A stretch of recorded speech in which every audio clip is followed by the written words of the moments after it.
Late in the 1960s, the Japanese government finally announced that the Minamata and Itai diseases, illnesses the source of which had remained ambiguous, were the result of industrial effluents. 1970 was the year of the pollution diet, and the Water Pollution Prevention Act was initiated. Controls were placed on factory drainage volumes and water quality, areas virtually unrestricted in the past, and offenders were to be punished. It also became possible for local governments to establish their own independent bylaws. Spurred by this legislation, a system of stricter checks was established nationwide. One after another, companies in violation of the Water Pollution Prevention Act were exposed, and thousands of plating companies were shut down. The media began to report instances of the accumulation of contaminants in fish and rice. PCB concentrations detected in fish set a new world record, and in some places these toxic fish were mixed with concrete to keep their toxic waste from seeping into the environment. Fishermen whose fish had been banned descended upon factories in protest. After leaving the plant where he had worked, Mr. Tsubouchi set up his own plating factory. He was determined to create a clean work environment.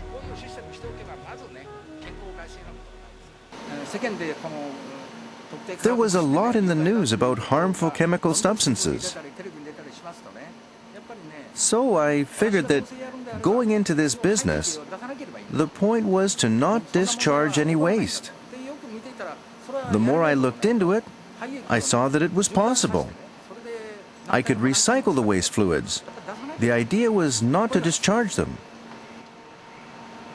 Mr. Tsubouchi conceived a plating system whereby not a single drop of the noxious substance hexavalent chromium was discharged.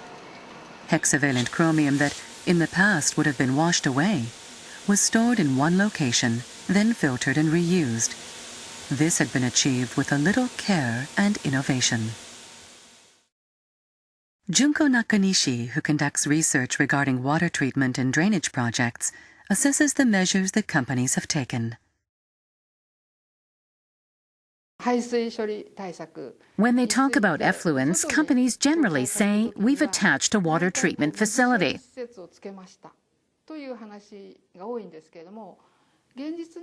But in reality, it is improvements in the production process that are important. Many companies have changed the raw materials they use or recycle them within the production process. This is called cleaner production, and it has to come first. In this way, companies decrease the amount of effluent that needs to be treated. Offering low-interest financing, the government encouraged factories that were scattered throughout urban areas to concentrate in single locations or industrial parks. They also made shared drainage treatment facilities possible for small and medium-sized companies that would otherwise have had difficulty investing in environmentally sound equipment. As a result, 4,000 companies have moved into industrial parks. The Kawasaki Zero Emission Industrial Park was established in Kawasaki's coastal district in 2001. The 15 companies located here are striving to generate no waste material. Mr. Tsubouchi moved his plating factory here.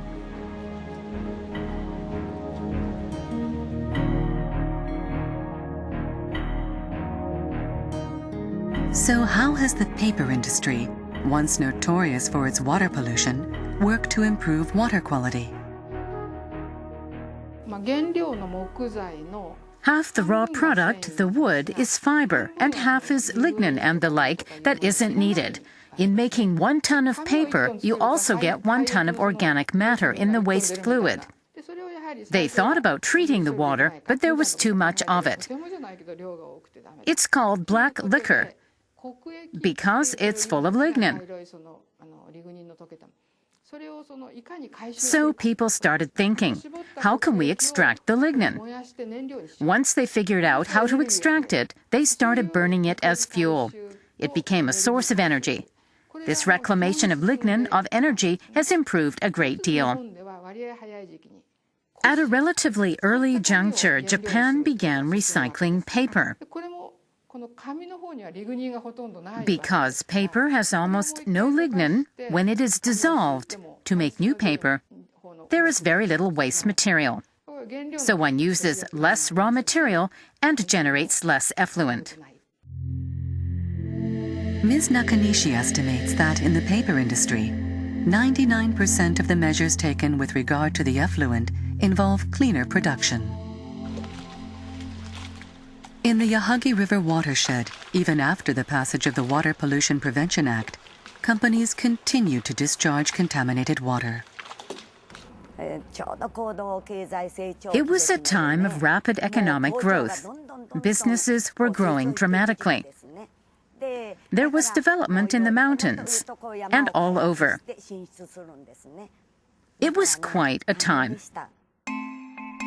The Yahagi Water Council measured the river's water quality and located factories that were the source of contamination. They even patrolled at night with flashlights because many companies were secretly dumping waste fluids in the middle of the night. They found a pipe that had been run to midstream and through which effluent was being drained. In 1972, the Council succeeded in exposing a gravel company in violation of the Water Pollution Prevention Act. Continuing to patrol in this way, the Yahagi Water Council came to be seen as private G-men. What had begun as protests against contamination upstream, in time became a dialogue with owners requesting that they make adjustments with regard to drainage and production methods. Having followed the Yahagi Water Council's work, in 1977, the Aichi prefectural government decided that any organization wishing to move into the Yahagi River watershed was required to confer with the council. More than 300 cases are brought to the council's attention annually, and they visit and conduct a thorough check of every site that is to be cleared.